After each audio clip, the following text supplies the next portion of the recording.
the Netherlands. For over 100 years, standard shallow water oil rigs here and everywhere procured a large share of the world's oil. But today, these fields are drying up, and by 2050, standard oil rigs like these will be obsolete. In the old days, nobody thought of removing a platform, when the idea was to keep it at sea for years.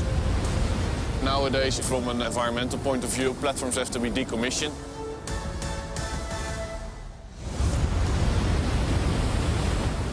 The standard oil rig can weigh over 48,000 tons. A steel base fixed to the seafloor supports the massive topside, which holds the drill rig and processing plant. But today, site coordinator Dan Ackerboom must dismantle these old metal giants. The conventional method always was with cranes on a big barge. Removing a platform in the old-fashioned way has a lot of disadvantages. It's mainly because you're offshore for a long time. It's a lot of lifting, and lifting is always a risk. With so many decommissioned rigs to remove, the industry needs something radical. What we wanted didn't exist, so we have to design something differently and something new.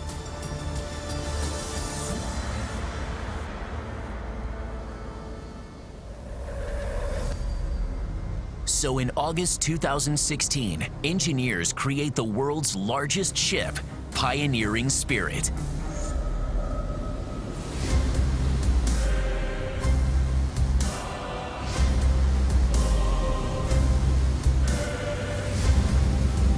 With this $3 billion mega vessel, Vice President of Innovations Andre Steenhuis is changing the game. This idea is quite revolutionary. If you have to do something which you have never done before, it's difficult.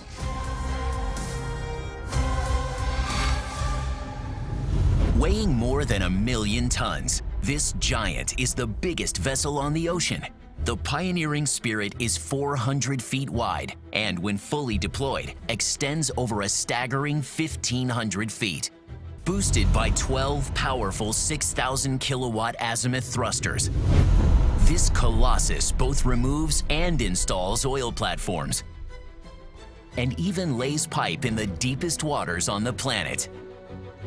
With 8 pairs of 2,000-ton lifting beams, its unprecedented bow design allows the ship to straddle an oil platform and pick up a 53,000-ton oil rig topside with one Herculean lift. It's really challenging, of course. It's something completely new, not been done before.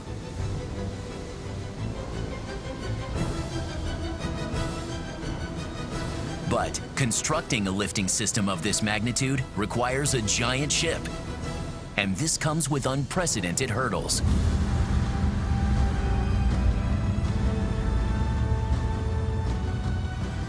The size of the vessel already makes it difficult. Almost 200,000 tons of steel you have to produce, weld, install. And on top of that, we also have, of course, various complex systems on board, which many yards are not used to. So just how do you efficiently construct a mega ship of such epic proportions?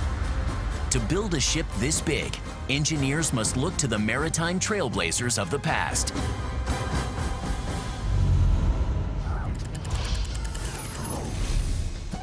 As far as boats are concerned, size has always mattered. And once humanity mastered the basics, engineers were soon building big.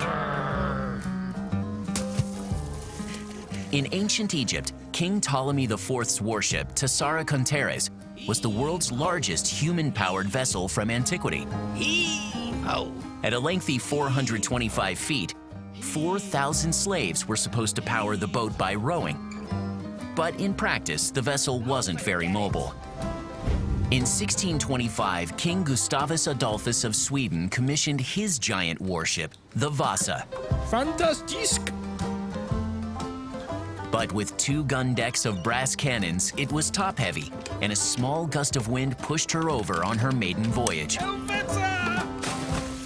Luckily, some more effective engineering techniques were emerging on the horizon.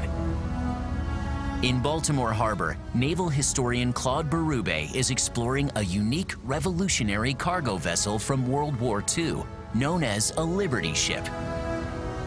This is the SS John W. Brown, one of 2,700 Liberty ships built during World War II. She's one of only 2 operational Liberty ships anywhere in the world, and she represents some groundbreaking engineering. Liberty ships carried vital supplies from the US across the Atlantic to Europe. But German U-boats destroyed them en masse. The Allies were facing a problem. They were losing supply ships at a dramatic rate. And traditional construction methods couldn't replace the lost ships fast enough. Prior to 1941, ships were built piece by piece, and then they would be riveted together. Well, what you would have is the keel that would be laid, and then you would have the ship's frame or the skeleton, and then you would have the hull also riveted on. Big ships took a long time to build, 6 months or more with hundreds of skilled men. The Allies needed to find a way to build those ships at least faster than the Germans could sink them. In 1941, American industrialist Henry J. Kaiser offered an inspired solution. Kaiser asked himself, instead of building piece by piece sequentially, what if he built modules across the shipyard, and they would all then be assembled and welded together, and this would save an extraordinary amount of time. Kaiser built large modules simultaneously in different locations. Once delivered to the shipyard, these prefabricated pieces weren't riveted. They were welded together much more quickly in a production line, just like the Ford automobile. Well, here we have large sections, prefabricated modules that would be assembled, put together, and welded in the shipyard. And you even see what we have here is the house, which contains the bridge and the wardroom, and that would be welded directly to the deck.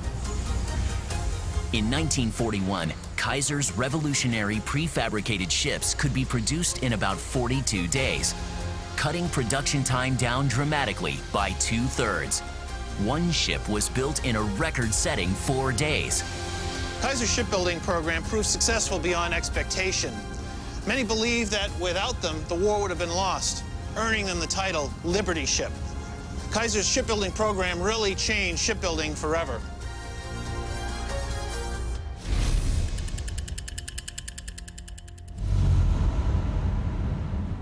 Using what's called block construction, the engineers of pioneering spirit are taking Kaiser's prefabrication technique to an unprecedented scale.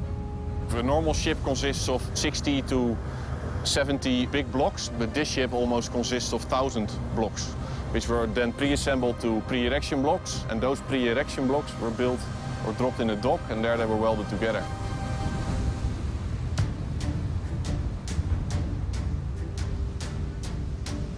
Originally constructed in Korea's enormous Daewoo shipyard, the vessel's unique shape poses another massive challenge. You have to consider, we didn't build it as in one dock. We built the portside hull in a dock and a starboard hull in another floating dock. And eventually we brought her together along the quayside. She's a split hull, how we call it, because she's not really a catamaran. We need to have the shape, otherwise you can't move around different kind of sizes of topside and to connect to the topside.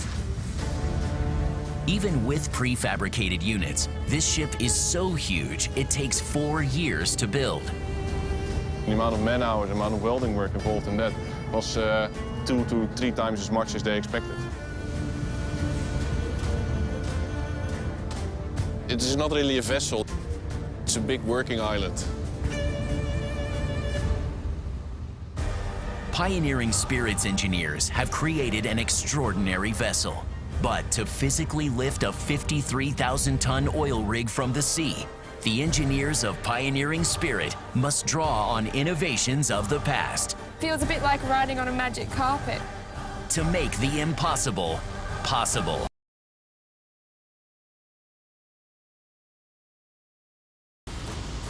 The oceanic megaship Pioneering Spirit is the world's largest vessel. And as the world's most heavy-duty lifting machine, it can pick up and salvage 53,000-ton offshore oil rig platforms in a single epic lift. The capacity of this vessel is quite unique. It's got 1 million tons of displacement. The length, the width are huge. This vessel has completely changed how the traditional industry works. What we do with this concept is that we don't lift a platform from the top, we actually push it off from the jacket. To begin the risky platform lift, Pioneering Spirit must first lower the cutting torches down each leg of the oil platform. Then, the ship carefully maneuvers into position, with the dual bowels sliding under the topside with enough room to spare. We need to be able to increase or decrease the draft of this vessel to make sure we could get underneath a platform, which are all at different heights at sea.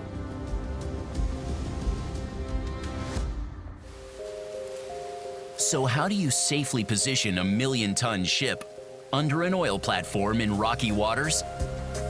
To achieve this, designers must constantly run tests and draw from history's engineering pioneers.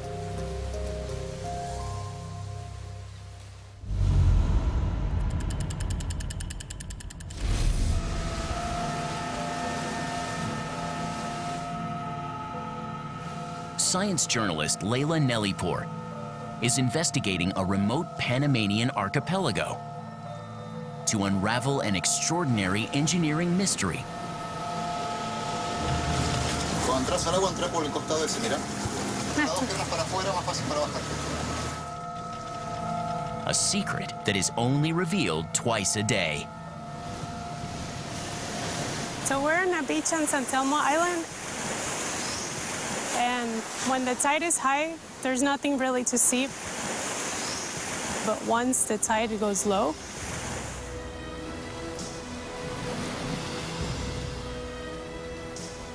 amazing wreck. For nearly 150 years, this wreck was a total mystery. But a clue can be found in the very name of the archipelago, the Pearl Islands. By the mid-1800s, oyster numbers here were dwindling, and pearl hunters could no longer access them by freediving. So, in 1863, American engineer Julius Kroll dove deep and developed something audacious: a hand-powered submarine. This mysterious wreck is what remains of it. What's so special about this submarine is that it used a water ballast system to submerge. And it was actually the most sophisticated system of its time.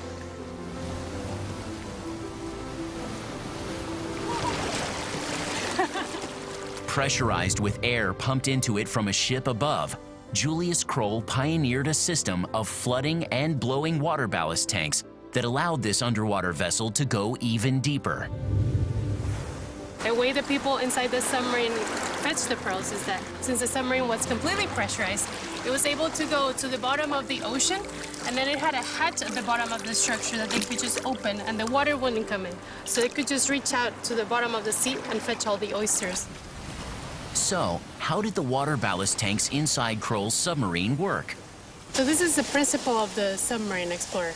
We have a tank here, and as we fill it with water, it will sink to the bottom. So when they wanted to bring the submarine back up to the surface, they used a compressed air tank. And they pumped compressed air into the water tanks to push all the water out. So now I've blown air into the tank full of water. Some of the water has come out, and it has allowed the tank to come back up to the surface. What was so innovative about this water ballast system is that the submarine actually had the tanks placed in different parts of its structure. So it allowed it to control if it wanted to go down nose first or tail first, and also allowed it to control the trim of the submarine as it was descending. This was still a very technologically advanced piece of engineering, and it's amazing to be able to see it and feel it and touch it, something that has been with us for over 150 years.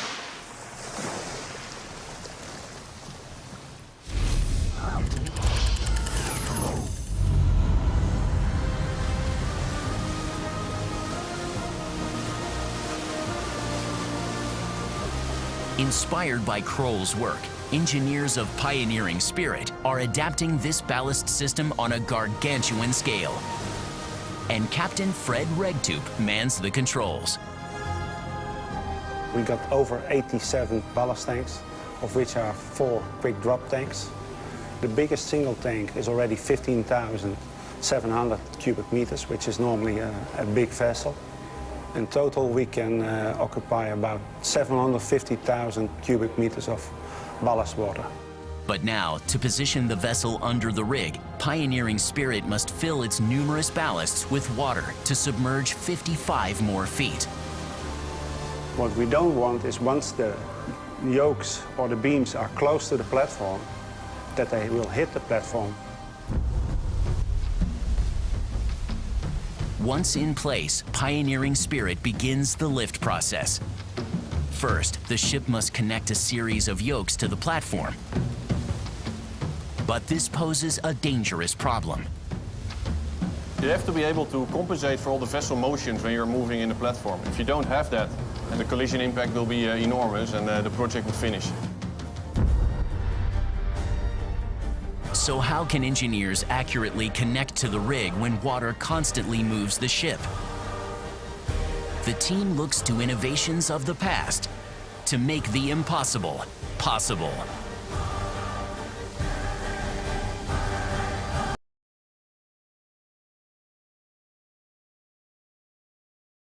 As the biggest ship on the planet, Pioneering Spirit faces an equally behemoth task: to lift this gargantuan oil rig in one fell swoop. But the constant motion that the sea exerts on the ship poses a monumental challenge. To connect to the rig, engineers must turn to the breakthroughs of the past.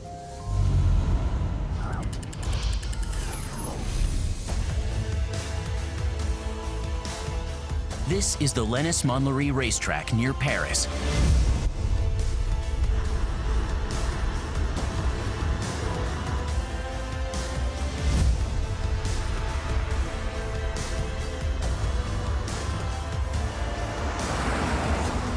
And physicist Susie Sheehy is putting the pedal to the metal of an extraordinary car. This is the Citroën DS, a true icon of French motoring. And while she's undoubtedly a thing of absolute beauty, it's actually the engineering underneath the bodywork that makes it truly remarkable. By the 1950s, mass production and new technologies made cars more affordable, but their comfort left much to be desired.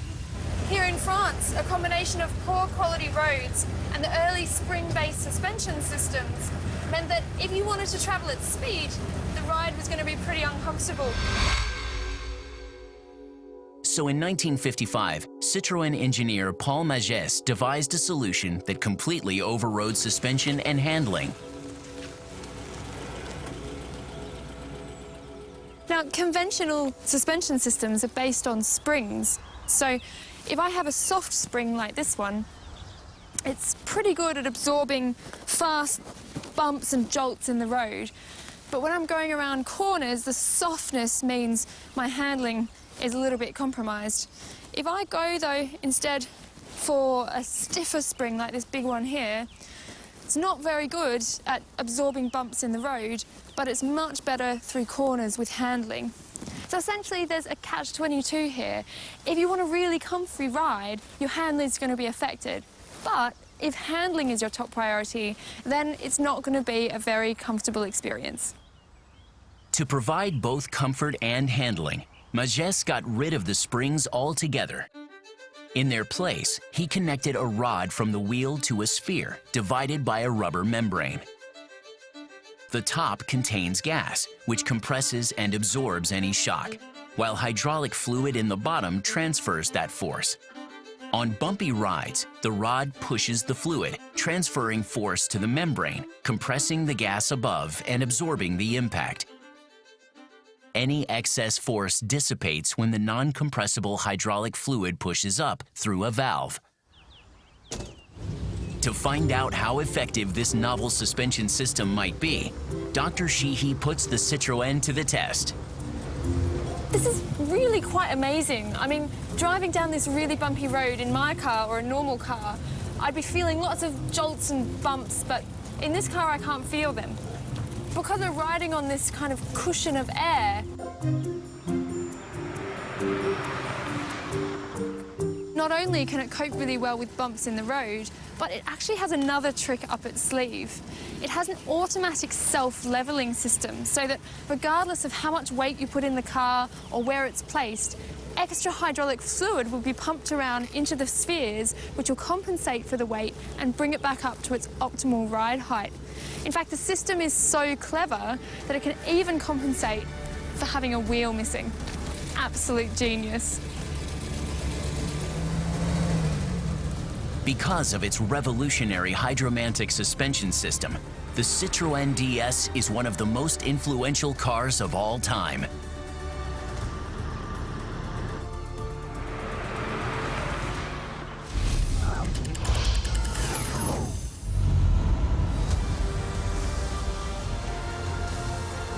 Engineers on Pioneering Spirit are taking Majes's stabilizing system to breathtaking heights. When the vessel is moving around the platform and we switch on to AMC, how we call it active motion compensating. The topside lift system consists of 16 giant beams, 8 per hull, each weighing 2,000 tons. Each beam houses cylinders containing pressurized air separated from hydraulic fluid, similar to Majes's spheres. These beams act as a buffer and help reduce any movement caused by rough waters. The combination of the hydraulics and the air system what we have, that makes it actually a big and a giant shock absorber, yeah?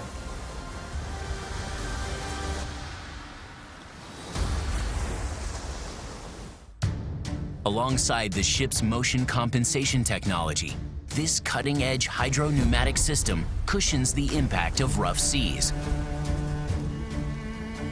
All beams can move in all 3 degrees of freedom, so X, Y, and Z direction. The key aspect in the whole beam system is all the hydraulics and the pneumatics involved to make sure that the beams can compensate for all the vessel motions due to the waves. We always say that the beams are standing still in the world and the vessel is moving.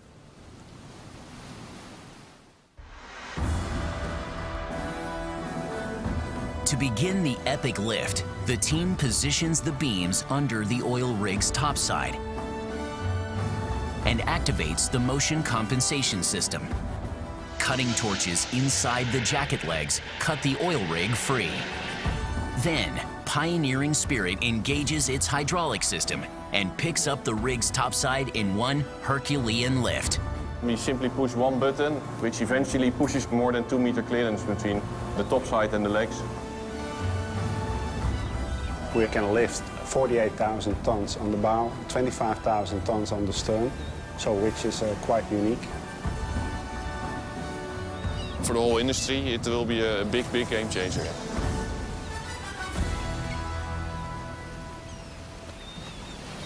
But salvaging rigs is only one of the jobs this colossus must perform. To tackle missions further out in the deep sea, Pioneering Spirit must draw on the innovations of the past. And this was it, the Lombard steam log hauler. To make the impossible possible.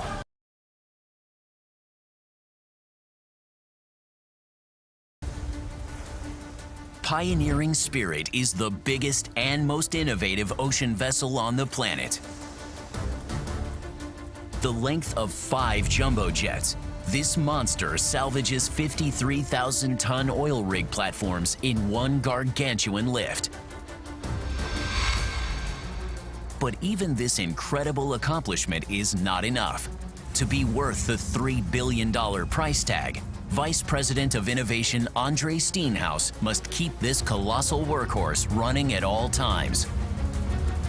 Time is money, so we have to keep on working as long as possible. We wanted to have the double functionality on this vessel because when you do the heavy lifting, the vessel is occupied for a very short time. And the other time, when we are waiting, we can also lay pipe.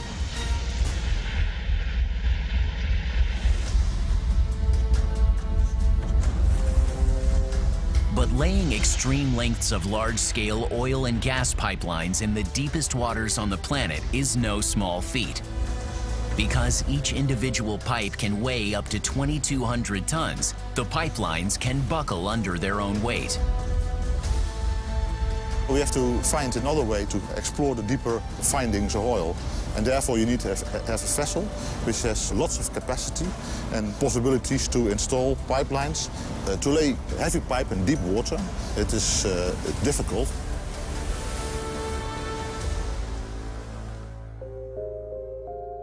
So how do you safely control and lay heavy pipes in deep and difficult waters?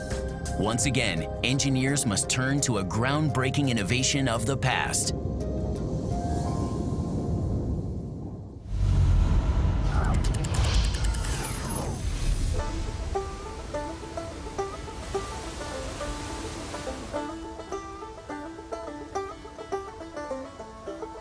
Roughly 90% of Maine is forest, more than any other state in the U.S. Mechanical engineer Michael Tobias is exploring the logging history of the pine tree state of Maine. As far back as the early European settlers, these timbers have been used as a valuable source of income. Traditionally, loggers cut down trees closest to the river. Then, log drivers used the river's current to send the trees to riverside sawmills. However, once the trees closest to the banks were chopped down, a problem started to arise.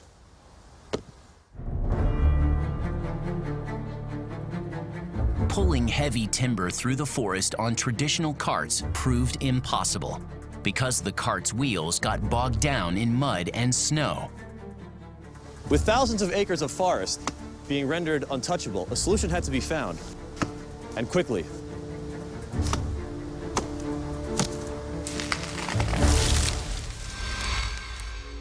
In 1901, inventor and lumberjack Alvin Lombard developed a groundbreaking hack based on his own experience as a logger.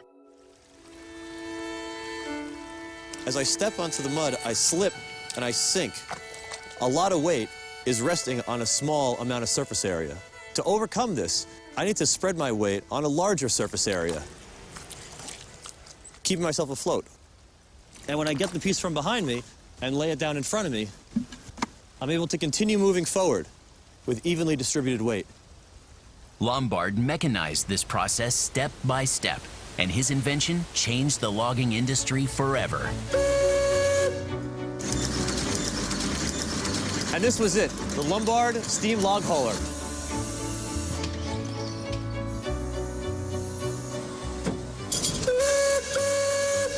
What an amazing machine, incredible. The secret of its success lies beneath the machine itself. The genius of Lombard's design is its continuous tracks, spreading the vehicle's weight across the ground and providing even traction. It effectively lays its own roadway.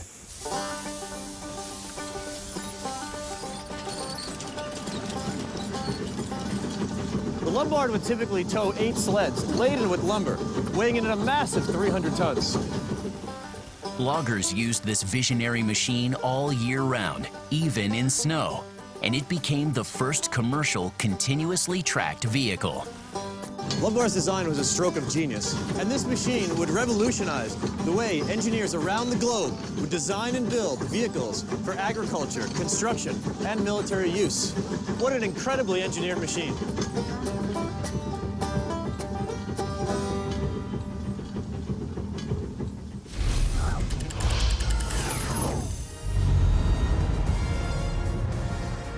Pioneering spirit employs 4 gigantic tensioners, each one fitted with over 300 feet of continuous track. Like the Lombard log hauler, these tracks increase the surface area in contact with the pipe, and this technique evenly distributes tension, allowing for a precisely controlled delivery of pipes to the ocean floor.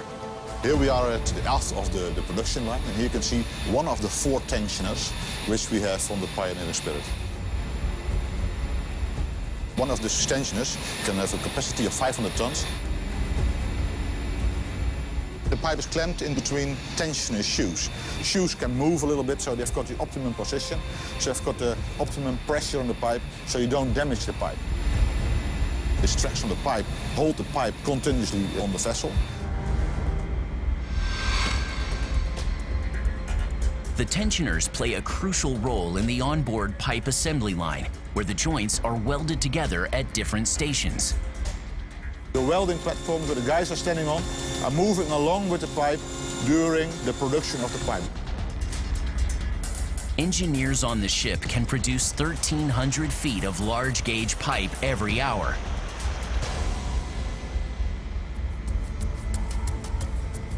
The tensioners grip these megaton pipes and push them out over a giant stinger to the sea floor.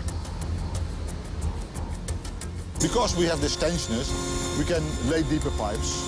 We have less environmental issues with the pipe. There's no sea in the world where the pioneering spirit cannot lay a pipe. Pioneering spirit stands at the cutting edge of deep sea oil exploration. But even this robust vessel is vulnerable. If the weather changes or suddenly big waves come, they have to stop and abandon the whole operation. To protect this massive ship from the violent ocean storms that roll in, engineers must once again draw inspiration from the past. It really works. I mean, it's surprisingly strong. To achieve even more impossible engineering.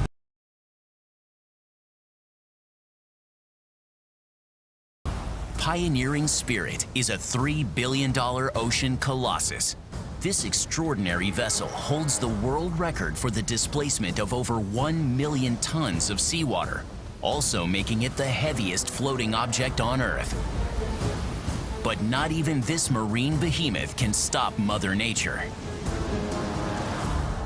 You have to go more out in the deeper waters, so you're much more exposed to difficult weather conditions. During deep-sea pipe-laying missions, unpredictable storms and unwieldy waves threaten the ship. And site coordinator Dan Ackerboom must protect both the ship and the crew. If the weather changes or suddenly big waves come, they have to stop and abandon the whole operation. So, just how do you safely disengage the ship from hundreds of tons of pipe that extend over a mile down onto the ocean floor amidst a raging sea? To accomplish this complex task, engineers must turn to the innovators of the past.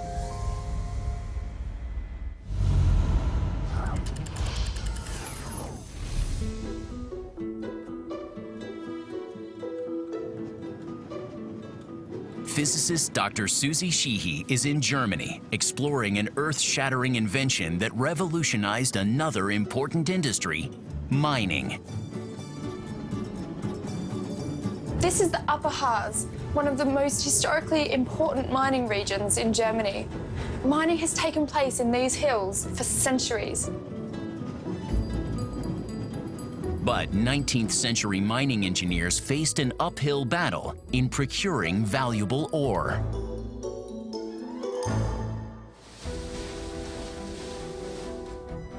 Once it was chiseled free from the rock, it was loaded into large wooden buckets so it could be hauled up to the surface. Some of the shafts reach a staggering depth of 800 meters, which was below the sea level, so that ore had a long journey all the way up to the surface. Originally, miners lifted the buckets with hemp fiber ropes. But in these damp conditions, the moisture would cause ropes to disintegrate.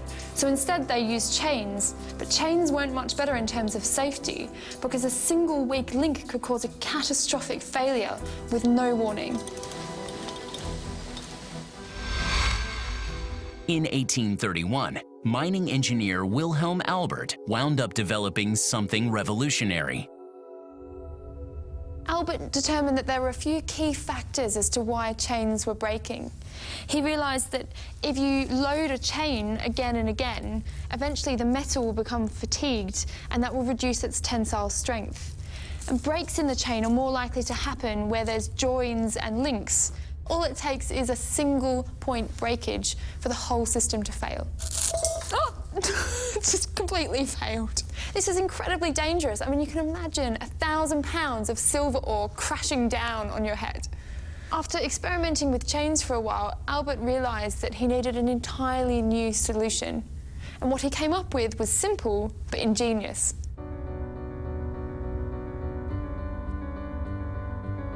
Albert's idea was to take 4 individual strands of wire and then twist them together to form a helix.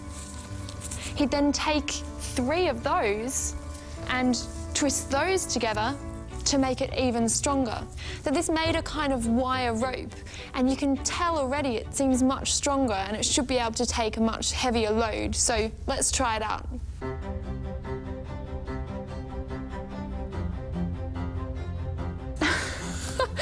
So it really works. I mean, it's lifting a surprising load. It's surprisingly strong, even though it's made of tissue paper. The secret to its success is the continuous strands. There's no individual joins or linkages that can fail. And here I have an original piece of wire rope, and you can see that it's made up of individual strands, just like the demonstration. Albert rope, named after its inventor, was so successful that he soon installed it in mine shafts all across this region. In fact, wire rope caught on all across the globe, and not just in mines. You can see versions of it in the modern world, from suspension bridges to cable cars.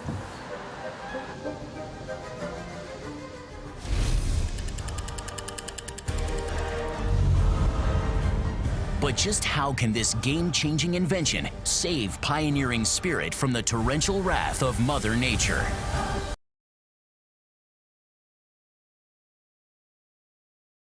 Pioneering Spirit is the largest vessel on the planet. It's capable of laying oil pipes over a mile deep onto the ocean floor.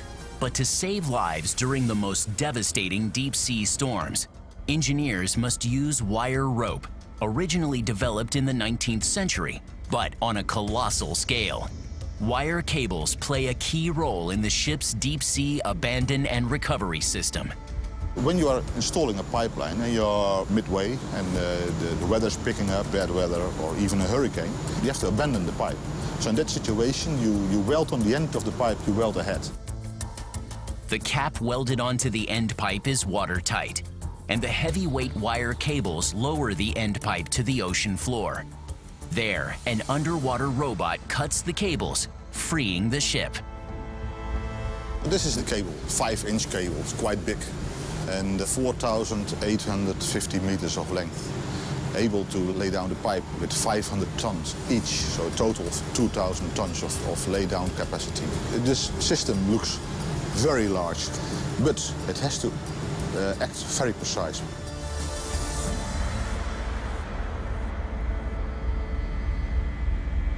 To achieve such precision during abandon and recovery, or A&R, engineers must supersize the way the cables are deployed.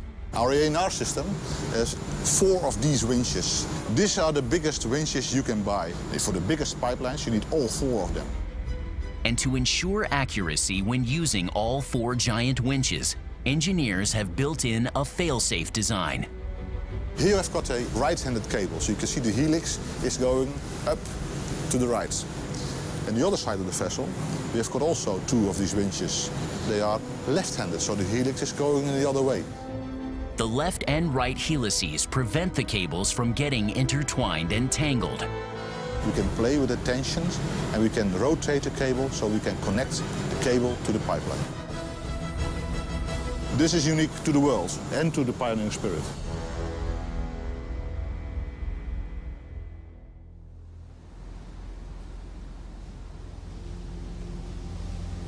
With breakthrough engineering and design, pioneering spirit is raising the bar for the entire oil industry. We can lift over 48,000 tons.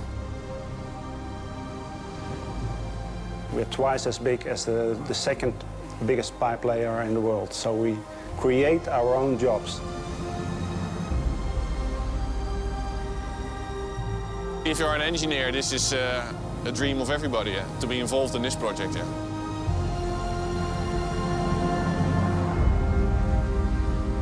To be involved in the development and designing and building a vessel like this is very unique.